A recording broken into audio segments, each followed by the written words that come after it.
Hi lovelies, my name is Charlotte and welcome back to Smichael Goes Knitting, or welcome to Smichael Goes Knitting if you're new here. Last week we spoke all about yarn. I gave you loads of information about what yarn you should choose. I gave you some recommendations, so please go check out that video if you haven't already.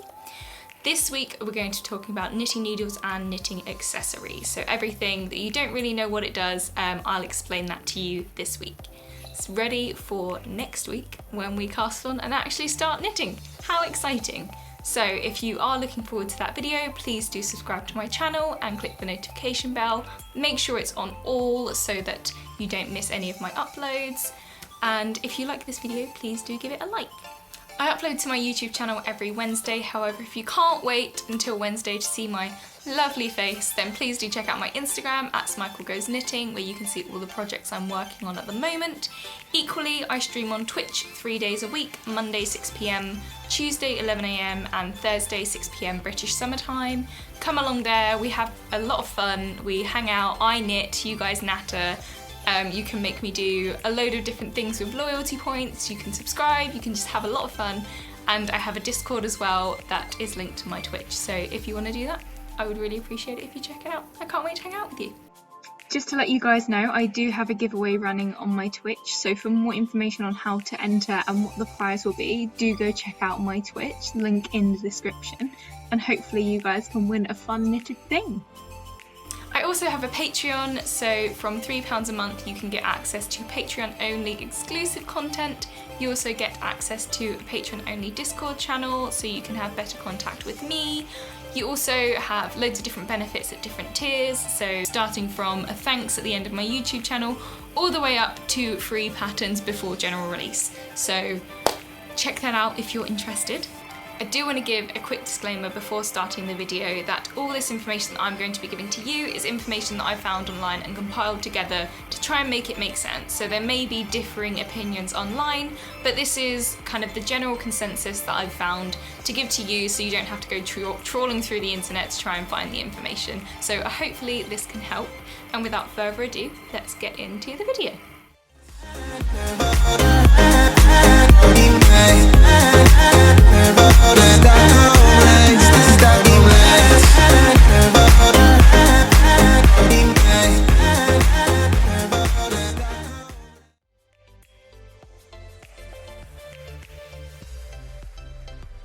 So, knitting needles. There are a few different types of knitting needles, which is what I'm going to go through with you now. Each have their own different purpose.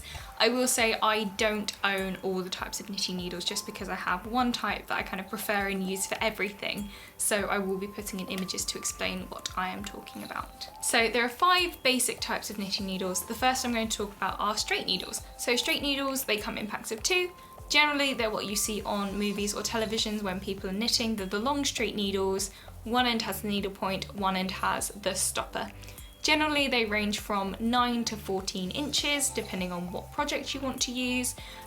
Generally, it works for projects that you want to knit flat and they're quite smaller. So maybe washcloths, scarves, Afghan squares, or even jumper sections that you knit and then sew together.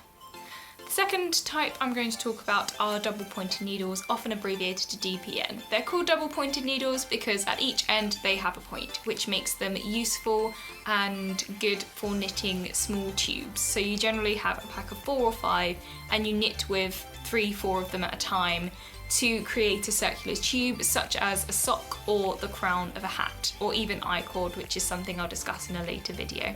I know a lot of knitters who swear by them and they love them so much and love using them. They can be a bit fiddly as you are knitting with multiple needles at the same time to try and continue on the tube. However, I tend to use the next type of needles for absolutely everything. The third type of needle I'm going to talk about are my absolute favourites. I use them for absolutely everything, and that is circular needles. Now, circular needles are 2 needle points connected by a cord. This cord can vary in length from 6 to 48 inches. It can also vary in thickness and material. Generally, it's coated in a smooth material like nylon so that the stitches glide nicely across it. Circular needles are good for, I found, almost every project. You can knit them flat, you can knit a large flat blanket, which is something I've done in the past, but you can also knit things in the round, making it easier to knit things like jumpers. You can also knit socks on it. I know most people use double pointed needles, but you can use the magic loop method, which is something I'll talk about in later videos. One word of caution, sometimes the cord can have memory and it will fold and bend a certain way. So my advice, if you are going to get them, is get memory-free ones, unless you are just knitting continually the same project. And generally, I like to use these for everything I knit. But that's just my personal preference. You may not enjoy them, you may prefer double pointed needles, and that's okay. The fourth type of needles we are going to be talking about are interchangeable needles. Now these are the same as cable needles, however you can screw and unscrew the different needles and the cords. This gives you the benefit of being able to change sizes midway through a pattern without having to scramble and find all of your different size needles with the right cord length. And it's all in one neat package, and you're able to connect different cords to make even longer cords if there's one that's not long enough, and different accessories in the kits that are very useful for knitting. So if you want a bit more flexibility in what you have and you don't want to go out and buy loads of different needles and have it all in a nice kit, then maybe interchangeable needles are for you. Word of caution, the nicer kits are very expensive and they're quite an investment, but if you don't want a mess of a knitting needle box where needles are here, there and everywhere, maybe this is an idea for you. The fifth type of needle is a cable needle. Now this is more of a tool for knitting rather than actual knitting needles that you use to actively knit the stitches with. This is used to hold stitches while you knit different cable patterns, such as this one. Generally they come in a U shape, a J shape, or they have weird notches in them just so that they hold the stitches more effectively whilst you're using them. I don't generally think beginners will start to use cables straight away, but they're not as horrifying as they look and they're actually quite fun, so cable needles are probably something that you might see throughout your knitting journey.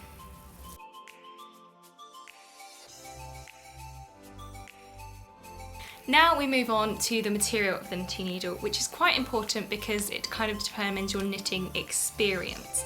So if you have a slippery material, it will knit up quicker. However, if you have something with more friction, it will knit slower, but you'll be a bit more controlled. So if you are finding that your stitches slip off too easily or aren't really going as quickly as you want them to, it would be my advice to consider a different material. The first type I'm going to be talking about are metal. So metal can come in kind of brass or steel, but most commonly it is aluminium. These knitting needles are the traditional knitting needles and they make that traditional clink that you hear when you think of knitting. They are generally quite cold knitting needles, can be quite heavy, and also they are very slippery, so stitches fly off very quickly. This means it may be very good for people who are more experienced in knitting and want to knit faster. However, it may not be as appropriate for beginners because it can mean if you're not sure what you're doing, they can slip off and ruin your piece that you're doing. They can come in fun colours, but generally I see them in that kind of grey colour that you get. Next I'm going to talk about wooden knitting needles. Now these come in quite a few materials, but most commonly it is bamboo. So fun fact, you can knit with bamboo fibre and bamboo needles. Just have a bamboo party. Wooden knitting needles are more expensive, but they are preferred by some beginners and some people with joint pain. Because there is greater friction than on aluminium needles, so they're less likely to slip off, which is good because then you don't have to jerk your hands too much to try and stop a disaster, but also they warm up. They're not as harsh and cold on your joints as aluminium knitting needles are, so that might be a preference of people who have chronic joint pain. The last one I'm going to be talking about is plastic. So plastic is very inexpensive and it's a nice in-between for aluminium and wooden because it's got more friction than aluminium but less friction than wooden knitting needles. It also has the warming properties that wooden knitting needles have, and it's lightweight, so again if you have joint pains these might be good if you are on more of a budget. They can come in various thicknesses and loads of fun colours. I personally don't use knitting needles because when I was younger I was very careless and clumsy, and the amount of knitting needles that I snapped that were plastic was not even funny.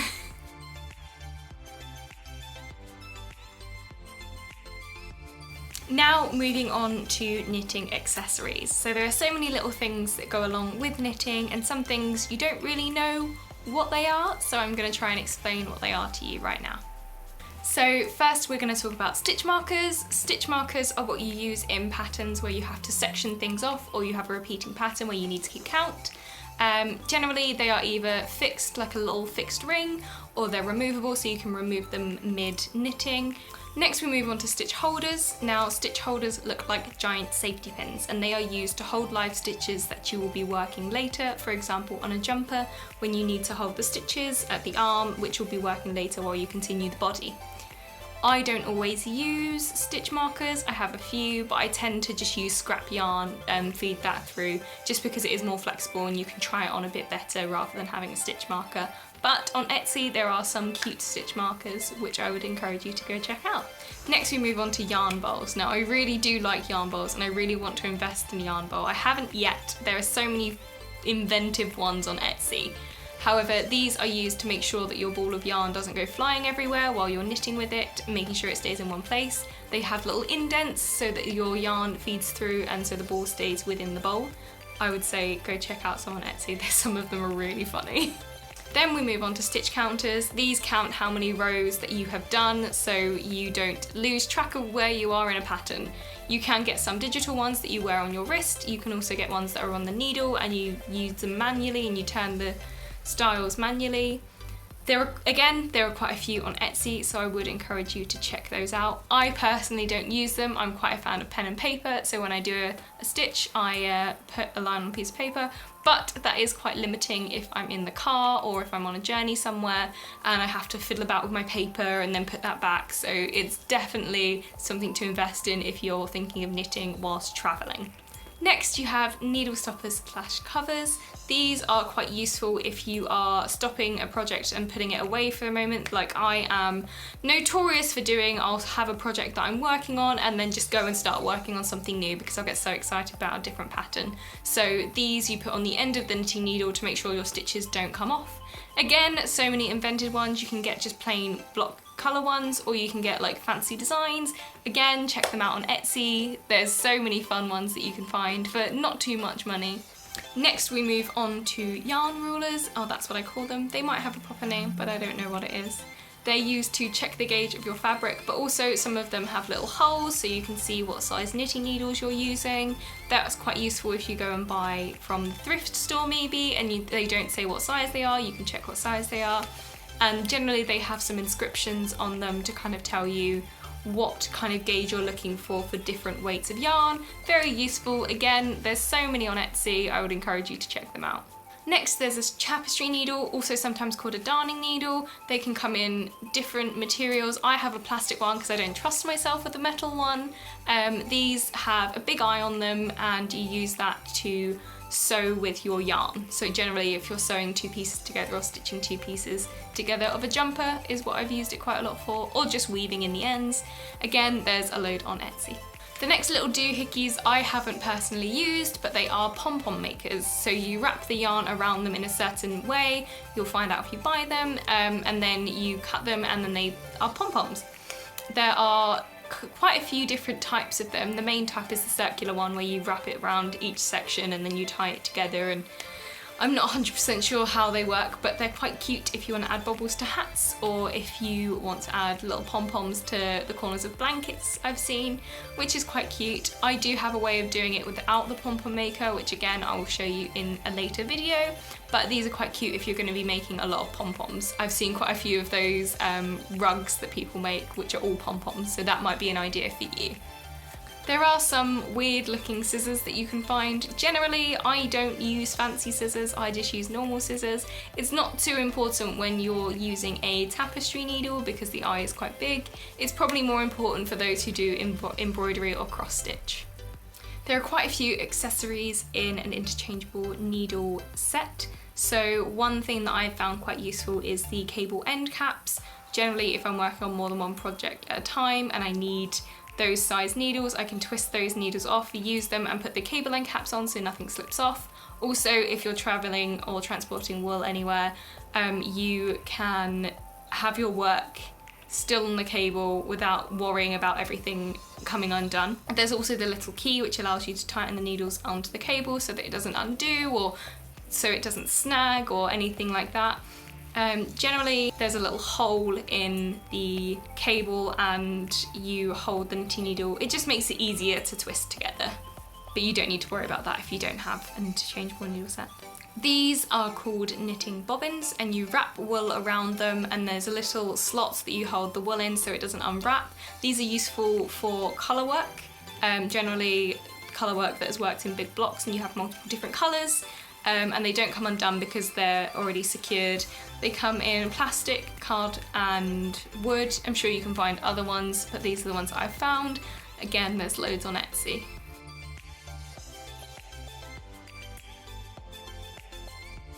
Now the part you've all been waiting for. What knitting needles do I recommend to you as a beginner? So as I kind of mentioned earlier, double pointed needles probably aren't the best to start with, and it's probably better to start with something a bit simpler to understand how to actually get the stitches working properly. So I wouldn't recommend using double pointed needles. Circular needles also can be quite tough to get to grips with, and that added cable can be a bit confusing for you. So I would recommend straight needles. These are probably the easiest to begin with. You work from one needle to the other and it's a lot more obvious where you're working from, so I would start with straight needles. Now, the thickness that you need all depends on what thickness of yarn you have and what thickness you want to achieve in your project. So if you are interested in what thickness you should use, I mentioned it in last week's video. The material that I would recommend is plastic because it's inexpensive, which leaves you more money to buy yarn. Also, if you decide that knitting really isn't for you, you've not gone out and spent loads of money on an interchangeable needle set, and it's not going to taunt you for the rest of your life, it's just a few pounds. Another benefit to plastic needles is it's not as harsh as aluminium needles. They do warm up and they're very lightweight, so you can get bigger needles and not make them a lot heavier with plastic, which might be good if you do have any joint issues. As for length of needles, that really does depend on what yarn you're working with. The thicker the yarn, the longer the needles you'll need because each stitch will be thicker. However, I would generally say go longer rather than shorter, just because you can cast on fewer stitches on longer needles, but you can't cast on more stitches on shorter needles. If you are more experienced at knitting and you do want to invest in a interchangeable needle set, I am obviously not sponsored, but there have been a few brands that have been floating around that are highly recommended in the knitting community. So the Addi interchangeable needle set and Xiao Go are both highly recommended. So I hope you enjoyed this video and you found it useful. If you did, please do give me a like, and if you want to see next week's video, please do subscribe and click the notification bell so you're notified as soon as it does go up. I will be uploading on Wednesday, haven't got a definitive time yet, but if you are subscribed then you will know when I upload.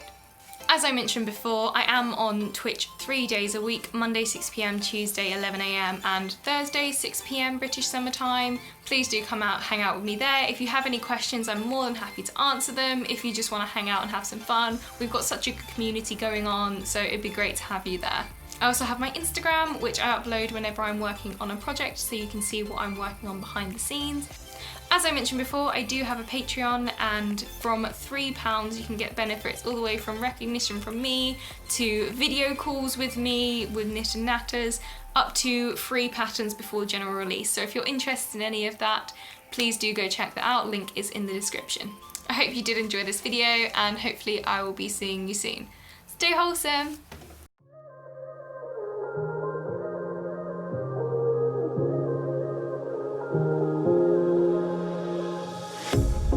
Pair of jeans, a shirt or two.